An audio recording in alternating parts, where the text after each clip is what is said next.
안녕하세요, 여러분. 혹시 창의력 하면 뭔가 특별한 사람들, 타고난 천재들만 가질 수 있는 거라고 생각하시나요?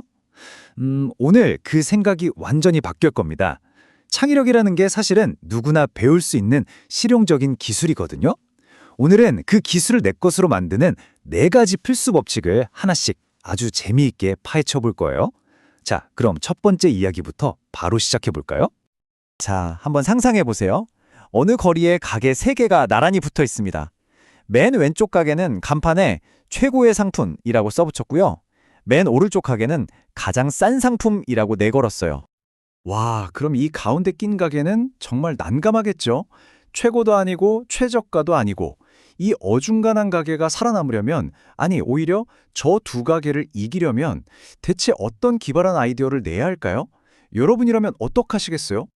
정답은 진짜 기가 막히게 단순했습니다. 가운데 가게가 내건 간판은 바로 이거였어요. 입구는 여기. 이 한마디로 양옆 가게는 순식간에 그냥 배경이 되어버린 거죠.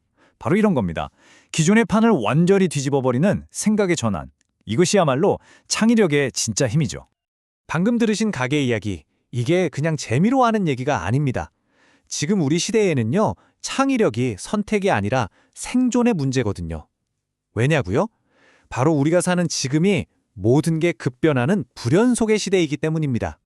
한화 김승현 회장의 한 이 말, 정말 요즘 시대를 정확하게 꿰뚫고 있죠. 이제 덩치가 중요한 게 아니에요. 속도가 모든 걸 결정합니다. 어제의 성공 공식이 오늘은 통하지 않고 오늘의 방식이 내일을 보장해주지도 않죠. 그렇다면 이 정신없는 변화의 파도를 어떻게 타야 할까요? 그 첫 번째 해답은 바로 이겁니다. 제1법칙, 모든 것을 걸어라. 미치지 않으면 도달할 수 없다는 뜻의 불광불급의 법칙입니다. 불광불급, 한자 그대로 풀면 미치지 않으면 미치지 못한다. 즉, 어떤 경지에 도달하려면 말 그대로 미쳐야 한다는 뜻입니다. 어설픈 열정이나 적당한 노력으로는 어림도 없다는 아주 강력한 선언 같은 거죠. 이 미친다는 게 어느 정도인지 아주 강렬하게 보여주는 이야기가 하나 있어요.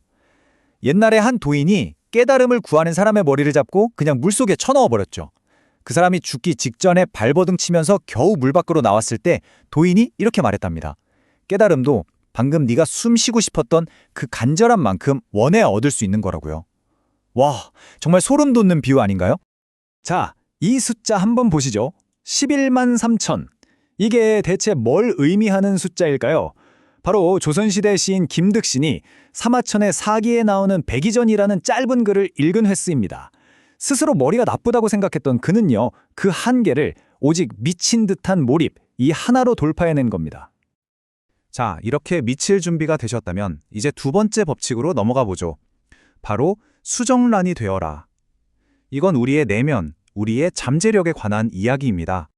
우리 자신을 달걀에 한번 비유해 볼까요? 네 종류의 달걀이 있습니다. 목표 없이 썩어가는 달걀, 규칙과 관습에 갇혀서 딱딱하게 굳어버린 삶은 달걀, 이만하면 됐지 하고 현실에 안주하는 그냥 보통 달걀, 그리고 무한한 생명의 가능성을 품고 있는 수정란.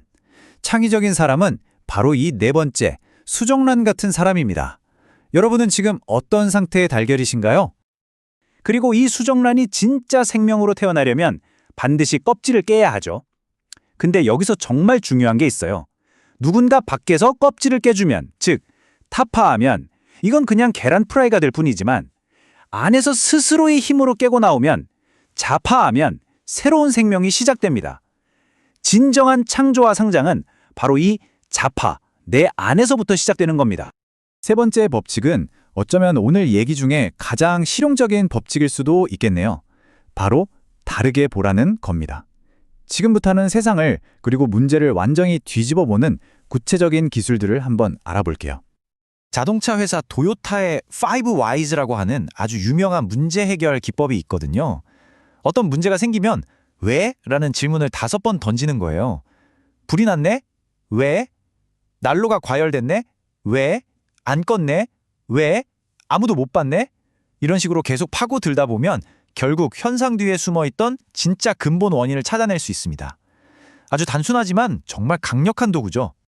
창의성이라는 게 종종 이렇게 상식을 뒤집는 데서 빵 터지곤 합니다.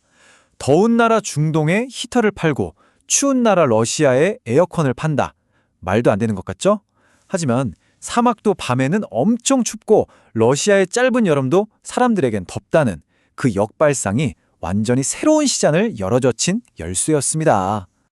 이 스님에게 비팔기 예시는 관점을 넓히는 게 얼마나 중요한지 아주 극적으로 보여줍니다.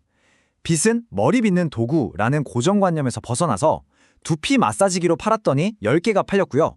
몸가짐을 단정히 하는 도구로 바꿨더니 100개가, 이걸 아예 절의 기념품으로 브랜딩하니까 무려 1만 개가 팔렸습니다. 문제를 어떻게 정의하느냐에 따라 해결책의 크기가 이렇게나 달라지는 겁니다. 자, 드디어 마지막 4번째 법칙입니다. 실패에서 배우라. 바로 불사조의 법칙이죠. 실패를 끝이라고 생각하는 게 아니라 성공으로 가기 위한 필수 데이터로 여기는 태도를 말합니다. 화면에 보이는 이 엄청난 액수, 500억 원. 이게 뭐냐면요. 과거에 삼성전자가 불량률 때문에 고생하던 시절 불량률 휴대폰 15만 대의 가격입니다. 당시 이건희 회장이 전 직원이 보는 앞에서 이 휴대폰들을 싹 다 불태워버렸어요. 실패를 2번 다시 반복하지 않겠다는, 그리고 이걸 교훈 삼아 최고가 되겠다는 정말 극적인 선언이었죠. 실패에 대한 관점을 이보다 더 잘 보여주는 말이 있을까요? 바로 발명왕 에디슨의 말입니다. 나는 실패한 게 아니다. 안 되는 방법 1000가지를 알아냈을 뿐이다. 정말 멋지지 않나요? 실패 하나하나는 그저 이 길은 아니구나 라는 걸 알려주는 아주 소중한 배움의 과정이라는 거죠. 자, 이제 우리가 배운 이 4가지 법칙을 모두 아우르는 마지막 이야기를 들려드릴 시간입니다. 빛과 향기에 대한 이야기예요. 옛날에 한 현명한 왕이 세 아들에게 각각 약간의 돈을 주면서 이 돈으로 커다란 방을 가득 채워보라는 과제를 줬어요. 첫째 아들은 부피가 큰 쓰레기를 주워와 방을 채웠고, 둘째 아들은 물을 길어와 방을 채웠죠. 하지만 왕은 둘 다 지혜가 부족하다며 크게 화를 냈습니다. 그런데 막내인 셋째 아들은 달랐습니다. 그는 방 한가운데에 촛불 하나를 켰고요. 그 옆에 장미 한 송이를 놓아두었죠. 어떻게 됐을까요? 그 방은 물리적인 물건이 아니라 은은한 빛과 향기로 가득 찼습니다. 가장 적은 것으로 가장 큰 공간을 가장 의미 있게 채운 거죠. 이것이 바로 창의력의 본질이 아닐까요? 자, 오늘 내용을 마치며 마지막으로 여러분께 질문을 던집니다. 당신의 삶과 일에서 가장 큰 공간을 채울 당신만의 촛불과 장미는 무엇입니까?